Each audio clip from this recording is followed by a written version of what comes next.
Okay, so then I just edit right there, and Yeah, then cool. we can spend a few more minutes chatting. Um, I don't. There's one that we didn't get to talk about. I don't know if you mind sharing about it. It's the gull. Is that how you say Yes, it? Gul. From Ghoul. Yeah, Gul. Okay. Gila Gul. It's where Okay. our word ghoul comes from. Yeah, Oh, really? yeah, Okay. Yeah, that would be awesome. Go ahead. yeah. Uh, in the central Asian country of Tajikistan, there is a tradition of wild men or hominids. And hominids, or but they call them over there. They call them the gull, Gul, and that is an Arabic word, uh, and it's where we get the term ghoul from. And the original meaning of it was to tear. And in the Middle East, these were thought to be desert dwelling monsters that came out at night to feed on human corpses. Okay. But the name ghoul has been co opted here to mean this type of wild man.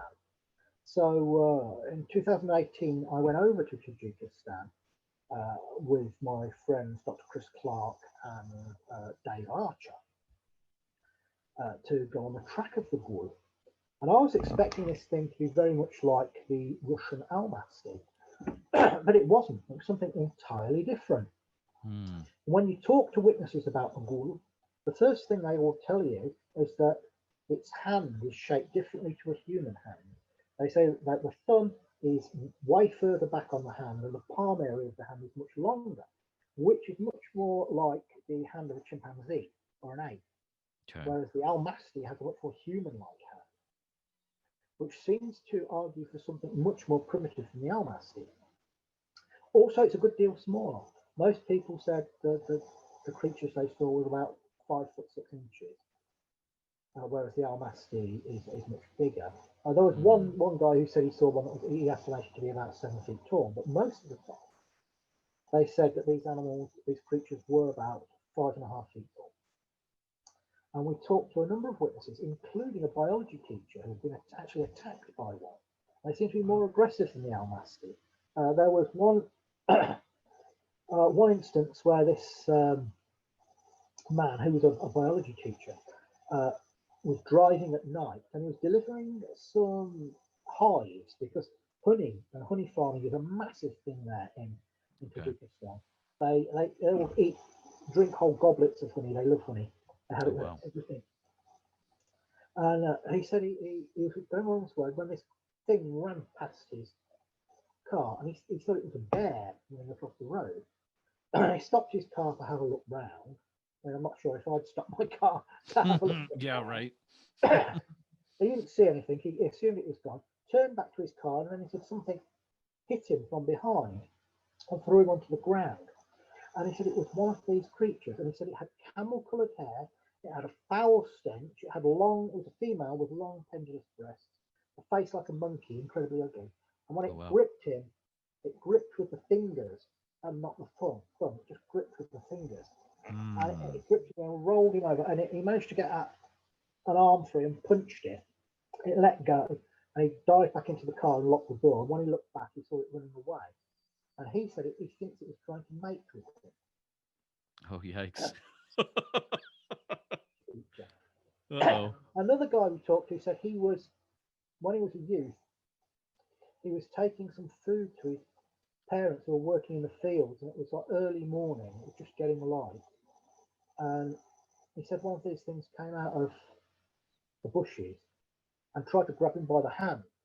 And it kept trying to grab him and splashed him with water from the village. He kept trying Yeah. to pull away, and it kept grabbing at him. And then eventually, when the sun came up, it went away again. And once again, he thinks, because it was a female with long pendulous breasts, he thinks it was trying to mate with him. Another Dang. witness said they'd been out cutting grass and they had a donkey tethered up outside. And it was the wee small hours. This guy had woke up in the wee small hours and thought it was dawn, but it wasn't yet. And he heard the donkey sort of thrashing around and neighing outside. And he went out and saw one of these creatures appear to be trying to strangle the donkey with the rope. And when it What? saw him away, probably for trying to kill it for food. Yeah, right. We talked to another guy who said he was working in orchards and woods and he had rocks thrown at him by something, but he never saw what it was. And then one day he was cutting grass and something grabbed him from behind. And the same Hmm. description, sandy coloured, camel coloured fur, monkey like face, gripped him really, Oh really man. hard. And he hit it with the handle of his sword and it let go and he ran away. Another chap said he was working in a water mill, water powered mill, and the water level seemed to have got very low, and the wheel wasn't spinning very fast. So he went upstream to see if there was a blockage. He said he found two of these creatures, a gourd, a female and a male that was about 7 foot, splashing around in the water. And when they saw him, they became very aggressive and started hurling rocks. And he ran back to the mill and he locked himself in the mill with this other guy who realised what they were because he'd seen them before. And they were sort of pounding on the door and jumping on the ceiling and hurling rocks. It sounded almost like the Eight Canyon. Yeah, it totally does. Yeah, Yeah. it And they would does. go there for about an hour and they got bored Wow. and wandered off and the guys made their escape. But the weird thing was that I said before in the main talk that sometimes you go to a place and you find stories about things you weren't looking for, which is exactly what would happen here. And we were told stories about contemporary sightings of the Caspian tiger, which was a type of Mm, tiger that was supposed to have died out in the 1960s. okay. But we were told loads of stories. There was a park ranger who told us he had seen one just a month before, or only about 100 feet away, and he watched it for several minutes. Wow. We were told by another guy he'd seen one on its own twice. Sorry, he'd seen it twice. Once on its one on its own stalking deer, and another time he saw a female with cubs. Another witness had seen another female with a different set of cubs. Hunters had said they'd shot wild goats, and a tiger had come and grabbed the goat and ran off with it. Another time, a tiger was supposed to have broken into a stockade and killed a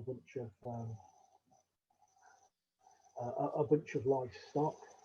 Okay. All these hunters and honey farmers that go out into the wild. It was a place called the Romit Valley, which is a steep sided valley with two forks. And they say that they live up in the mountains, and in the winter when it gets cold, they come down to the lower areas to hunt for deer and other animals. But we met so many people that seen them. We talked to some imams from a mosque, and they were saying, yeah, people report them all the time. That hunters will have their kills taken, farmers see them. Man. Nobody doubts that they're just. And I showed them pictures of leopards and snow leopards and tigers. And it was definitely the tiger. It's definitely not a leopard, it's not a snow leopard. It's a tiger. Okay. And I collected all this and made meticulous notes on it. When I got back to England, I wrote up all these notes about the tiger. I didn't mention anything about hominids. Mm-hmm. I wrote to every single tiger conservation group I could find. And I Okay. said, to the Romit Valley in Tajikistan, we weren't looking for tigers, but we heard repeated stories about all of these tigers, and here's all the information. I gave it all information, and only one of them bothered even to write That's back. Said, it's so "Oh, this is frustrating. interesting, but we just deal with the Siberian tiger." Nobody could be bothered. Ugh, man. How frustrating is that? It's like Do you think I'm that literally giving you everything right now, and you're just like, yeah, whatever. I don't care. these conservation groups, you think they would be interested in the Yeah. possibility of the Caspian tiger? Wow. what's the most what's the most scared you've been on an expedition? I've never been scared of the creatures that Okay. I've been hunting. The biggest pain in the arse is bureaucracy. Oh, okay. Getting to airports and things, and waiting for cancelled or late flights and stuff like that. Yeah, that's something you always see in, like, if you watch the travel type shows, it's like it seems like these guys going on expeditions half the time is you're waiting in an airport for your bags to get lost, and then you have to try to get a vehicle, and it's just like that's got to be half the time. I mean, when I fell through the ice, fell through the snow, that happened so fast, I didn't have Mm, time to be scared. wow. Uh, when I was hanging off the cliff, that was pretty hairy because Yeah. I had tried to be scared and I had to pull myself back up again, which I managed to do pretty quickly. But Mm, that's about the only time.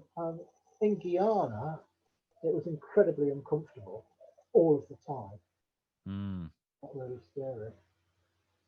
Just because of the heat, or The heat, the lack of yeah. shade. Oh man, it's crazy. Thank you for sharing a few extra stories with us. It's definitely uh I don't want to keep you up any longer because it's It's not that I've got late over here. yeah, but Hot now. thank thank you so much for coming on and hanging out, and yeah, you still continuing to go on expeditions every year, planned out, or Well, we were going to go back to Tajikistan last year, and that didn't work out right, yeah, for obvious exactly, reasons. Yeah, yep. so I'm hoping to get to Mongolia again this Oh, year. nice, cool.